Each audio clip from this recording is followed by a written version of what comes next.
안녕하세요. 온라인 복지관 공동주택 공동체 활성화에 대해서 강의를 시작하도록 하겠습니다. 1차 시는 공동주택에 산다는 것이 어떤 의미를 갖는가에 대해서 여러분들하고 이야기를 해보려고 합니다. 저는 공동체의 기본 교육과 이제 갈등 관리 교육에서도 인사드렸었는데요. 손석환이라고 합니다. 다시 만나 뵙게 돼서 반갑습니다. 공동주택 통계를 한번 먼저 좀 보고 시작하려고 합니다. 지금 사시는 곳에서 한번 이렇게 고개를 들어서 하늘을 바라보시고 한번 360도로 쭉 한번 둘러보시면 아마도 대부분 다 내 시야에 어떤 아파트들이, 공동주택들이 눈에 보이기 시작하실 겁니다. 전국 어디를 가도 아마 비슷한 추세일 것 같은데요.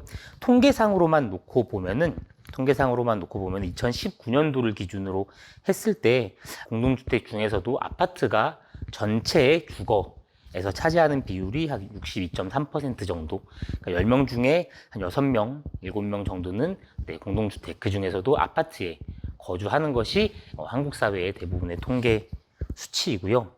양주시 통계를 한번 좀 찾아봤습니다. 양주시는 지금 주거 형태가 어떠할까? 양주시의 전체 주택 수는 약 7만 8천 호 정도가 현재 만들어져 있는데, 그 중에 아파트가 약 5만 9천 호 정도가 만들어져 있습니다. 전체 주택 중에서 공동주택 중에 아파트가 차지하는 비율이 약 75% 정도, 그러니까 전국 수치보다도 더 높은 수치인 거죠. 양주는 워낙에 지역이 넓은 지역이다 보니까 재개발이 완료가 된 지역과 현재 지금 열심히 재개발이 되고 있는 지역, 그리고 아직은 재개발이 되지 않고 구도심, 일반 주택들 위주인 지역들이 아마 다양하게 나눠져 있을 것 같은데요. 현재 제가 지금 촬영을 하고 있는 이 옥정이라고 하는 동네는 고개를 들어서 어디를 봐도 다 아파트 단지인 상황으로 이미 재개발이 완료가 됐거나 계속 재개발이 추진되고 있는 지역이라고 할 수 있을 것 같습니다. 이제는 아파트라고 하는 것이 하나의 마을이다라고 설명을 해도 전혀 어색하지 않을 것 같아요. 우리가 흔히 마을이라고 했을 때 같은 이제 뜻을 가지고 있는, 같은 반경, 나의 생활 반경을 차지하고 있는 범위를 마을이라고 보통 설정을 하고, 행정적으로는 동단위나 읍면 단위를 마을로 지칭했었던 것이 보통의 기준이었었습니다. 그런데 이제는 아파트 몇 세대가 살고 있는지를 뛰어넘어서 소규모 혹은 대규모 단지들 다 포함해서 하나의 아파트 단지를 하나의 마을이라고 부르는 게 전혀 어색하지 않은 그런 구조라고 할 수 있겠습니다.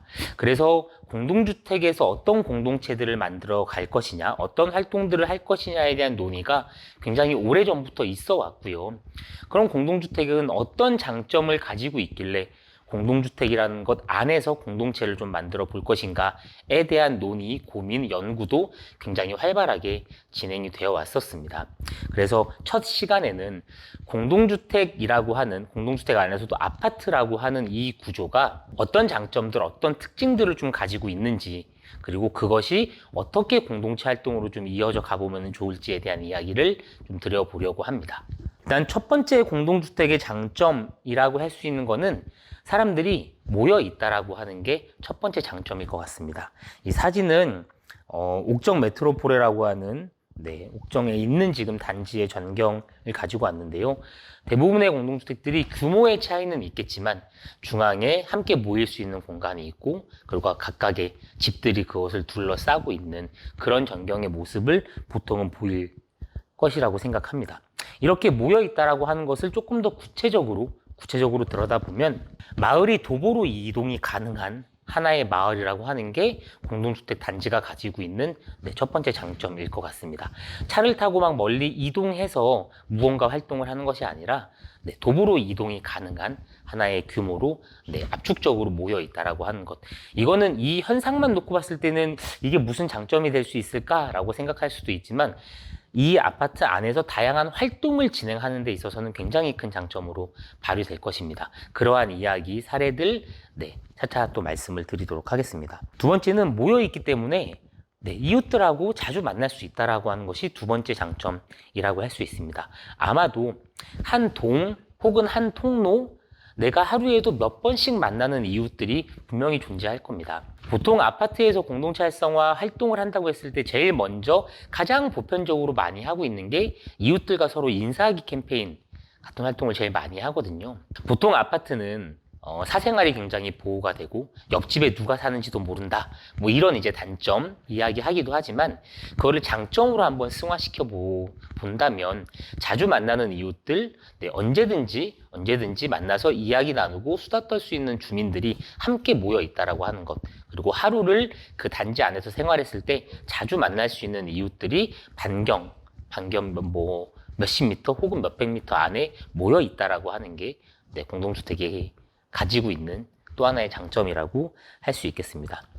그렇게 모여 있다 보니까 관심사들이 비슷하게 모일 수 있다는 것도 또 하나의 장점이 될 것입니다. 이 관심사가 모인다라고 하는 건 그 관심사별로 관심이 있는 주민들이 모일 수 있고, 그렇게 모인 주민들이 다양한 활동으로 이어질 수 있는 장점을 같이 내포하고 있는 의미라고 생각해 주시면 될 것 같습니다. 그리고 그 단지 안에서 비슷한 환경, 비슷한 인프라를 함께 누리고 살고 있는 사람들이기 때문에 그 공통사가 또 모이기 용이한 환경입니다. 저도 지금 아파트에 살고 있고요. 저는 지금 7살 된 이제 쌍둥이 아이들을 키우고 있거든요. 그러다 보니까 단지 안에서 자연스럽게 저의 눈이 가장 많이 가는 곳은 아파트 내 놀이터가 되고요. 그 놀이터에만 가면 비슷한 또래의 아이들과 비슷한 또래를 키우고 있는 부모들을 언제든지 만날 수 있는 장점이 있거든요. 그럼 그분들이랑 어떻게 이 아파트 놀이터를 조금 더 재미있게 만들어 볼까? 어떻게 하면 조금 더 안전한 놀이터를 만들 수 있을까? 이런 이야기를 충분히 같이 나눌 수 있는 거죠. 왜? 그 공간을 이용하는 사람들의 공통의 관심사가 있기 때문에 그것이 아파트가 갖고 있는 중요한 또 하나의 장점이라고 하겠습니다. 두 번째 장점은 아파트는 작은 하나의 사회라는 겁니다. 아파트 안에서는 어떤 의사결정을 할 수 있는 구조가 다 만들어져 있고요. 아파트라고 하는 게 사회를 축소시켜 놓은 하나의 축소판이 충분히 될 수 있고, 현재 그렇게 기능하고 있는 것이 아파트라고 볼 수 있겠습니다. 지금 이 사진은 입주자 대표회의 회의를 하고 있는 그런 모습이에요. 저 사진 속에 있는 사람들은 주민들의 투표로 인해서 대표성을 확보하고 있는 사람들이죠. 사회로 보면은 선거를 통해서 선출된 의원들, 혹은 이제 그런 기능을 하는 사람들이라고 할 수 있겠습니다. 이 사회 축소판이라고 하는 것은 또 어떤 장점을 가지고 있냐? 첫 번째는 주민들은 다양한 의견들을 가질 수 있고 그 의견들을 결정할 수 있는 기구가 공식적으로 존재한다라고 하는 것입니다.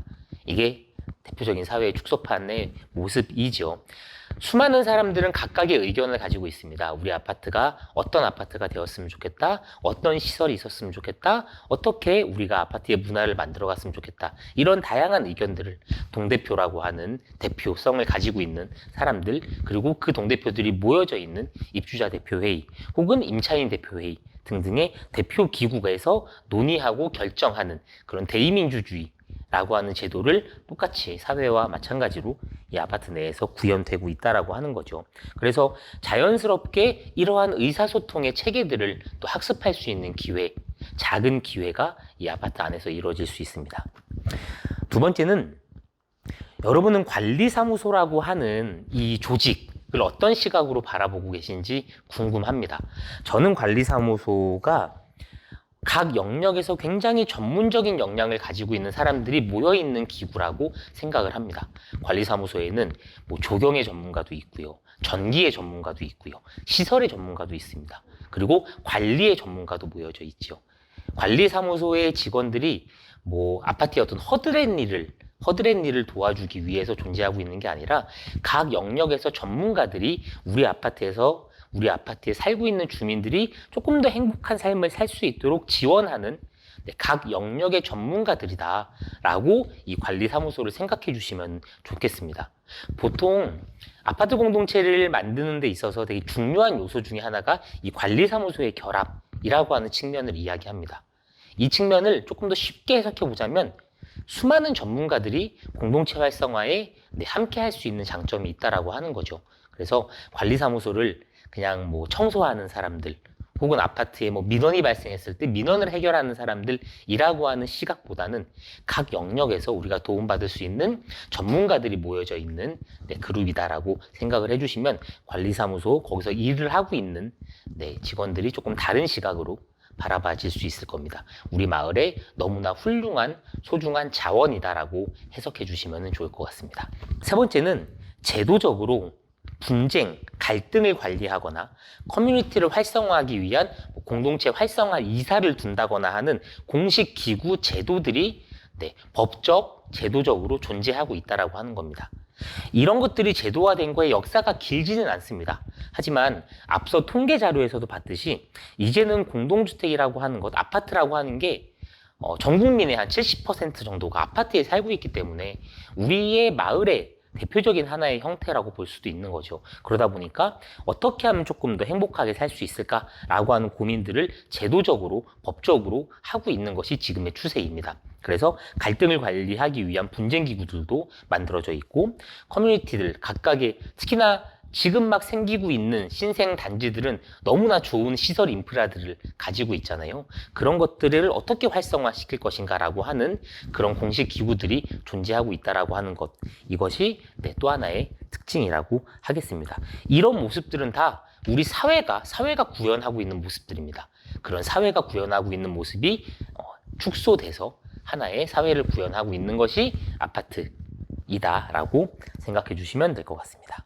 세 번째 장점은 그러한 사람들이 모이고 그러한 인프라들이 모여서 수많은 역동이 일어날 수 있다라고 하는 겁니다.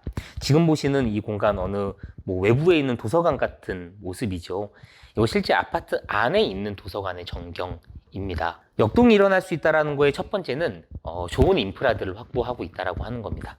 체육시설, 도서관, 그리고 모든 엘리베이터 혹은 이제 1층 현관 로비에 만들어져 있는 게시판, 이런 인프라들이 갖춰져 있다라고 하는 게 굉장히 큰 장점이라고 하겠습니다.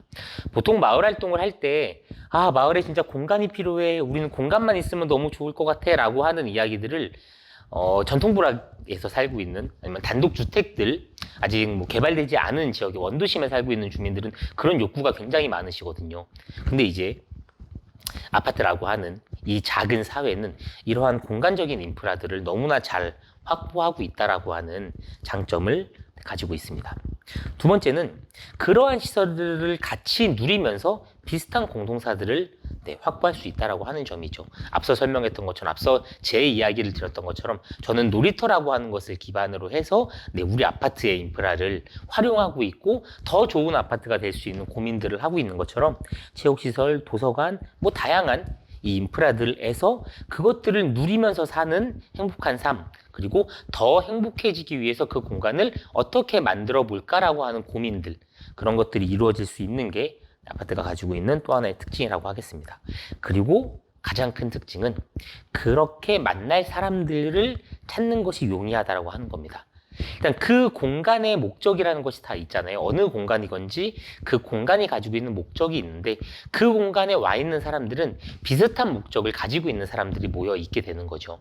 체육시설 같은 경우에는 건강을 위한, 건강이라고 하는 목적을 향해서 모여있는 사람들이고, 놀이터는 즐겁게 노는 놀이라고 하는 문화를 위해서 모여있는 사람들이라면 그 주제에 대해서 고민을 함께 할 사람들이 있고 함께 다양한 역동들을 만들어낼 수 있다라고 하는 것, 그것이 공동주택이 가지고 있는 또 하나의 장점이라고 하겠습니다. 그래서 제도적으로 공동주택 공동체 활성화 지원 사업이라고 하는 이름으로 수많은 지자체에서 공모사업들을 열심히 지금 해나가고 있습니다. 그 공모사업은 공간을 리모델링을 지원하는 사업부터 다양한 주민들의 활동을 지원하는 사업까지 다양하게 진행이 되고 있는데요. 앞서 설명드린 그런 공동주택의 장점들을 잘 활용하는 것은 결국에 살고 있는 사람들의 몫입니다. 살고 있는 사람들이 이러한 장점들을 잘 발휘해서 우리 마을, 우리 아파트를 살기 좋은 마을로 만들어 보고자 하는 주민들이 함께 모일 수만 있다면 그 장점들을 잘 발휘하고 외부에 있는 지원 제도들과 만나서 그 시너지를 발휘할 수 있지 않을까라고 생각을 합니다. 그래서 하고 싶은 거를 하고 싶은 사람들이 함께 모여서 다양하게 한번 해나가 보자 라고 하는 이야기를 덧붙여서 드립니다. 2019년도에 공동주택 공동체 활성화 정책 토론회라고 하는 토론회가 열렸습니다. 그 자료집을 쭉 이제 보다 보니까 이런 멘트가 있더라고요. 충남대학교의 김찬동 교수님이 하신 발표 자료에 있었던 멘트인데요. 공동주택의 자치 기능, 자치 관리 기능이 공동주택에는 필요하다. 이를 위해서 주민 주권에 입각한 아파트 단지의 타운 미팅. 이 타운 미팅이라고 하는 거는 쉽게 이야기하면 수다 떠는 모임을 이야기합니다. 다 같이 모여서 아파트라고 하는 주제를 놓고 한번 다양하게 이야기를 한번 나눠보자라고 하는 겁니다. 그게 구현되는데 참 좋은 환경을 가지고 있죠. 공간이 있고 한데 모여 있고 공통의 관심사를 가지고 있기 때문에 그런 타운 미팅들을 활성화하는 것, 그리고 공동체 만들기와 이러한 활성화를 통해서 사회적 자본을 형성하는 것이 굉장히 중요하다라고 이야기를 합니다. 이 사회적 자본에 대해서는 뒷 강의에서 다시 한번 자세하게 설명을 드리도록 하겠습니다. 1차시를 좀 요약을 해보면요. 공동주택이 가지고 있는 장점, 모여 있다라고 하는 것, 그리고 사회의 축소판, 의사결정이라고 하는 것이 이루어지는 구조가 하나의 사회의 축소판이고 그 안에서 우리는 그 과정을 학습할 수 있다라고 하는 것. 세 번째, 같이 모여 있고 의사결정이 일어날 수 있기 때문에 수많은 역동들이 일어날 수 있는 구조를 가지고 있다라고 하는 것을 장점이라고 설명드릴 수 있겠습니다. 근데 다시 한번 강조드리지만 이러한 장점들을 발휘하고자 하는 것은 결국에 주민들의 의지에 달려 있습니다. 그래서 우리 단지 안에서 다양한 활동을 해보는 그런 문화들이 활성화됐으면 좋겠고요. 그런 활성화된 문화를 통해서 사회적 자본을 축적할 수 있는 그런 시도들을 다양하게 한번 해보시면 좋겠습니다. 그런 시도들을 하고 있는 사례는 3강에서 자세하게 이야기를 드리도록 하겠습니다. 2차 시에서는요, 이런 공동주택이 가지고 있는 장점들과 더불어서 공동주택이 가지고 있는 어떤 문제점, 어려움들이 있습니다. 그런 어려움들에 대한 이야기를 한번 나눠보도록 하겠습니다. 자, 이렇게 공동주택, 공동체 활성화에 대한 1차 시 강의를 마치도록 하겠습니다. 감사합니다.